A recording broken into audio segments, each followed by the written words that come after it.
Pasi obstetri mori foshnjën e porsalindur të Jacqueline-s, ai u trondit dhe vërtiti kur ndëgjoi të sapolindurin të shqiptoj një fjalë.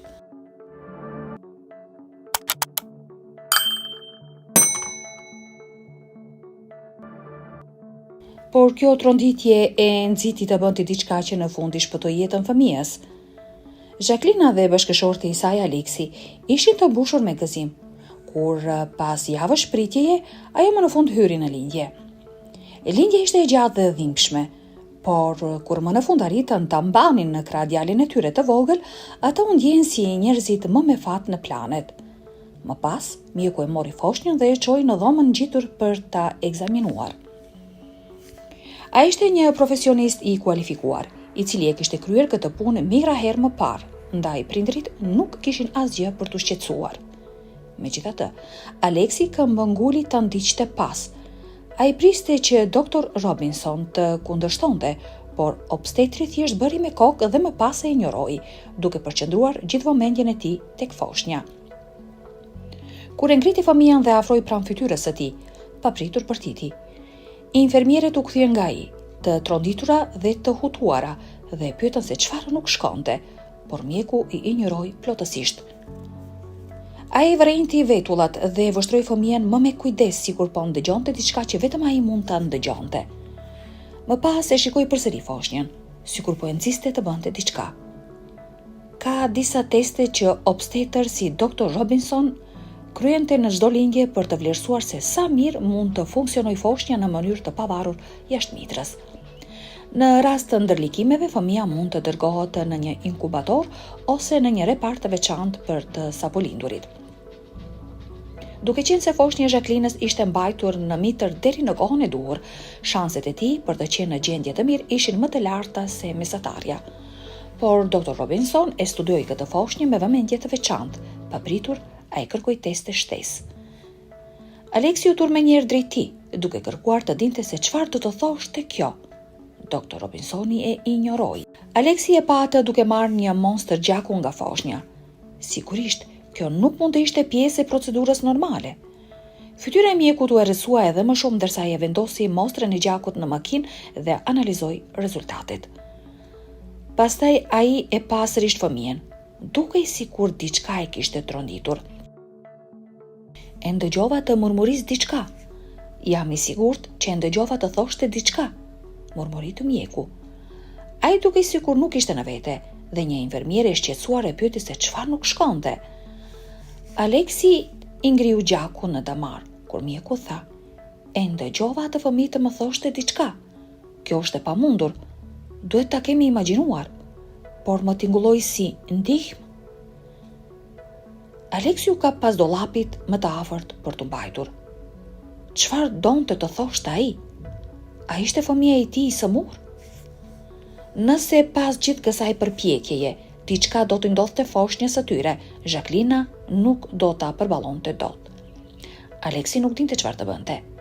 Ai ishte i dëshpëruar të dinte rezultatet e testeve, të cilat infermierët thanë se do të duheshin disa orë për t'u përpunuar. Jacqueline duhej të ishte e shqetësuar dhe e etur për ta mbajtur përsëri foshnjën në krah. Si mund t'i shpjegonte ai asaj këtë situatë rënqethëse? Një nga infermierët e siguroi se do të bënin gjithçka që ishte e mundur për t'u siguruar që foshnja të kishte kujdesin e duhur. Kur Aleksi u kthye tek Jacqueline, e pyeti atë të ulur në shtrat, plotësisht të vetëdijshme, por njëkohësisht të habitur pse mjekët po vononin kaq shumë për t'ia kthyer foshnjën.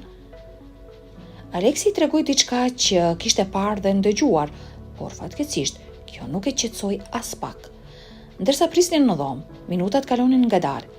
Më në fund dikush u shfaq dhe për habin e tyre ishte vetë doktor Robinson. Por mjeku dukej krejt ndryshe nga se i kishin parë më parë. Ai që më parë dukej i sigurt dhe ndoshta pak arrogant në aftësitë e tij, tani dukej i pasigurt dhe i shqetësuar. E gjitha kishte filluar një mëngjes kur Jacqueline u zgjua me një dhimbje të padurueshme në bark. Ajo ishte e bindur se diçka nuk shkonte me shtatzaninë e saj. Aleksi ndjehu të njëjtën ndjenje pafuqie si më parë dhe u përgatit ta çonte gruan tek obstetri. Kur Jacqueline arriti në klinik, dhoma e pritjes ishte e mbushur me pacientë që prisnin, kështu që ajo ju afrua administratores. Si po shkon, Jacqueline? E pyeti gruaja. Duhet të jesh e emocionuar që fëmia yt po vjen. Po afron muaji lindjes apo jo? Po, është e vërtet, tha Jacqueline, por mendoj se diçka nuk shkon. Ndihem tmerrsisht keq dhe kam dhimbje barku që nuk po më largohen. Do të isha shumë mirënjohëse nëse do të mund të më pranonit. Të shohim, tha administratorja, duke hedhur një vështrim në regjistrin e orareve. Kjo do të jetë e vështirë.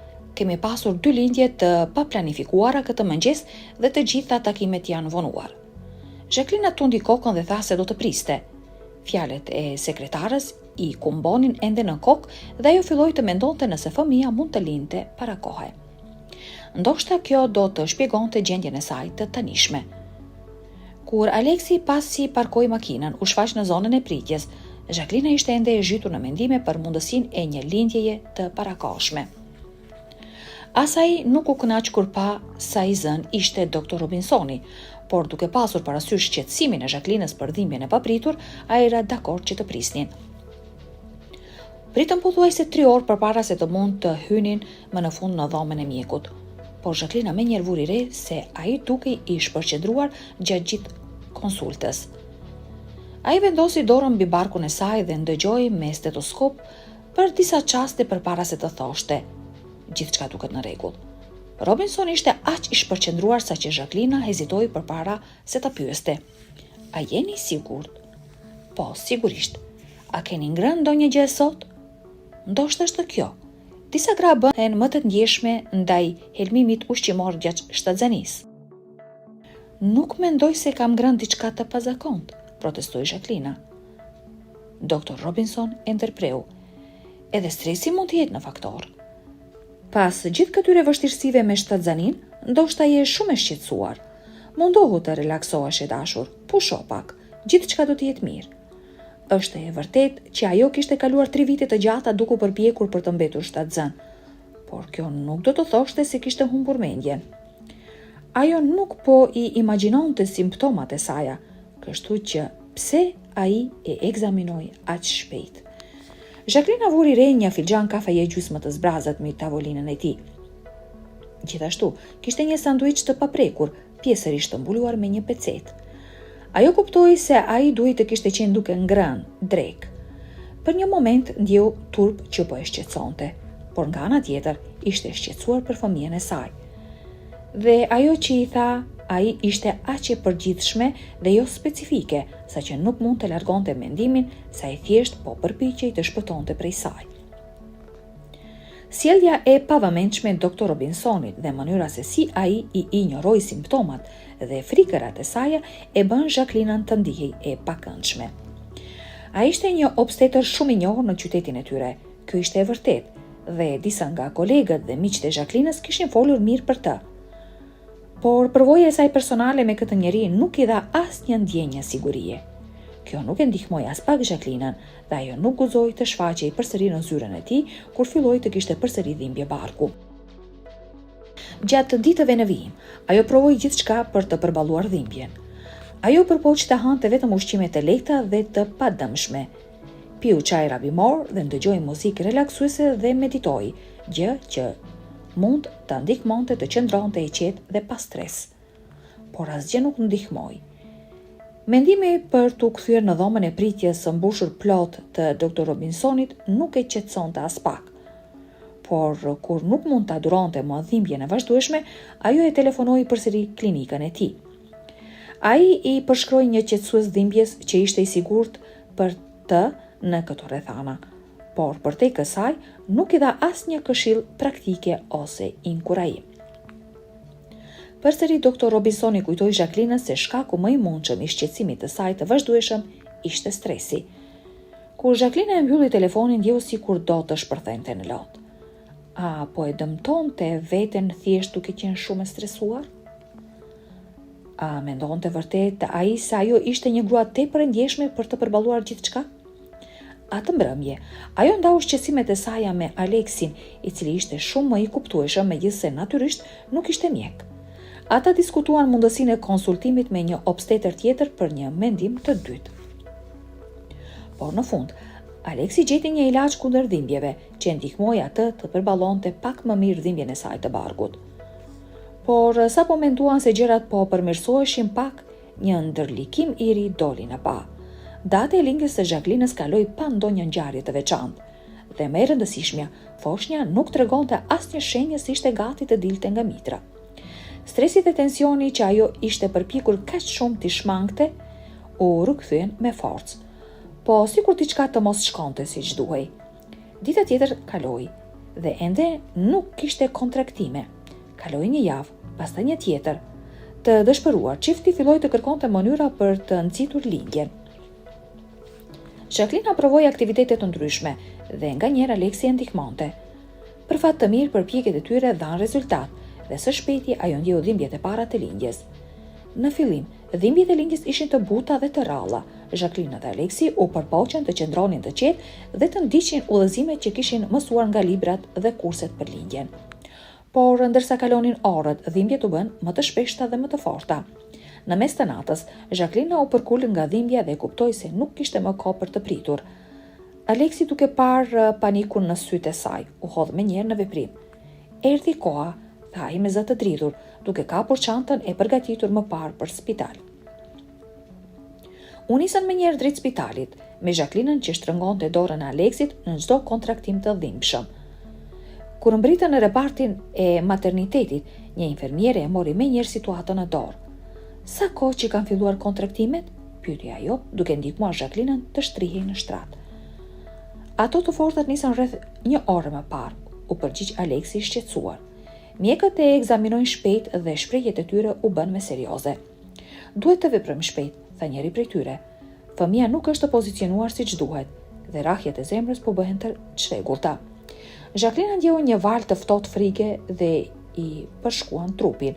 Ajo e dinte që diçka nuk shkonte, që nga dhimbjet e çuditshme që kishte pasur javë më parë. Duhet një ndërhyrje urgjente, tha doktori me ton të prerë. Fëmia është në vështirësi. Jacqueline kapi dorën e Aleksit me forcë ndërsa lotët i rridhnin nga syt. A do të jetë mirë? Pëshpëriti ajo. Po e dashur, do të jetë mirë, do të jeni mirë të dy, tha ai, edhe pse zëri i tij mezi e fshikte shqetësimin. Infermierët të nxituan ta përgatisnin për operacion dhe Jacqueline u ndjej sikur gjithçka po ndodhte shumë shpejt. Pak minuta më vonë, ajo ndjeu një peshë të madhe në bark dhe pastaj një boshllëk të menjëhershëm. Pastaj pas disa sekondash tensioni të padurueshëm, një britme vogël pushtoi dhomën. Është një djalë, shpalli doktori. Aleksi ndjeu një lehtësim të madh dhe syt ju mbushën me lotë. Ai e pa djalin e tyre të vogël, të mbështjellë me një batanie të butë, teksa infermierja e afroi pranë fytyrës së Jacqueline-s. Ja ku është biri juaj, i tha ajo me një buzëqeshje të ngrohtë. Jacqueline, edhe pse e lodhur dhe ende e tronditur nga operacioni, mezi arriti të shihte voglushin e saj. Ai ishte i vogël, por i përsosur. Doktor Robinson ishte i bindur se foshnja sa po lindur po fliste me të. Jo, në fakt, ai kërkoi ndihmë prej tyre. Dhe tani, kur mjeku u kthye në dhomën e tyre, ai duke i pasigurt dhe kur foli me ta, bëlbëzoi. Ai kërkoi ndjesë për vonesën dhe gjithashtu për gabimin e tmerrshëm që kishte bërë më herët, duke mos i marrë seriozisht ankesat e Jacqueline-s. Siç doli, fëmia e tyre kishte kontraktuar një infeksion gjatë kohës që ishte ende në bark. Nëse mjeku nuk do të kishte kryer ato analiza, infeksioni mund të kishte kaluar pa u vënë re, duke çuar në pasoja tragjike. Me shumë gjas, dhimbjet që Jacqueline kishte përjetuar muaj më parë ishin gjithashtu të lidhura me këtë infeksion. Për fat të mirë, sëmundja ishte e trajtueshme. Ajo që mjeku i shpjegoi Jacqueline-s dhe Aleksit ishte të paktën shqetësuese. Infeksionet neonatale mund të jenë jashtëzakonisht rrezikshme për shëndetin afatgjatë të një foshnje. Ato mund të shkaktojnë vonesa në zhvillim dhe ndryshime të rrezikshme në përbërjen e placentës, duke ndikuar në furnizim me lëndë ushqyese dhe oksigjen të bebit. Dihet se në shumë raste kjo mund të çojë në aborte ose defekte të lindjes. Gjatë kohës që foshnja është në bark, ekuilibri mes sistemit imunitar të nënës dhe atij të foshnjës është shumë i brisht dhe analizat e depistimit për të zbuluar probleme të tilla ende nuk janë procedurë standarde. Madje edhe trajtimi me këto infeksione është ende kryesisht eksperimental. Megjithatë, nëse probleme të tilla nuk identifikohen në ditët e para pas lindjes, pasojat mund të jenë katastrofike, madje edhe fatale.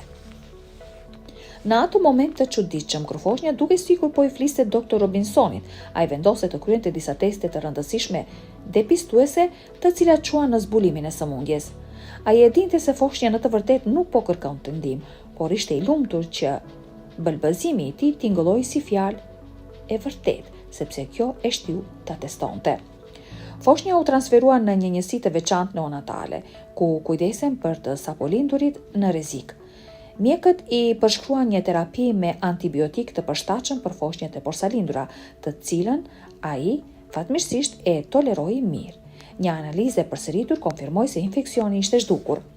6 muaj më vonë, Foshnja nuk ishte më në rrezik dhe prindërit e tij krenar, Aleksi dhe Jacqueline, u lejuan të merrnin në shtëpi. Ata ishin thellësisht mirënjohës që fëmia i tyre nuk pësoi dëmtime apo pasoja të rënda. Doktor Robinsoni kërkoi ndjesë disa herë për sjelljen e tij të vrashtë, e cila për pak sa nuk çoi në një tragjedi. E dija që diçka nuk shkonte, përshpëriti ajo, duke angulur syt Foshnjës. Aleksi i puthi ballin me dashuri. Dhe fal instiktit tënd, ai është këtu dhe është i sigurt. Lotët e lumturisë i rridhnin në faqe, pas gjithë asaj që kishin kaluar. Ata më në fund e kishin në duar fëmijën e tyre të ëndrave. Foshnja, të cilën e quajtën James, u bë një fëmijë i mrekullueshëm dhe tha fjalën e tij të parë në moshën 11 muajshe. Ose ishte fjala e tij e dytë, kush e di.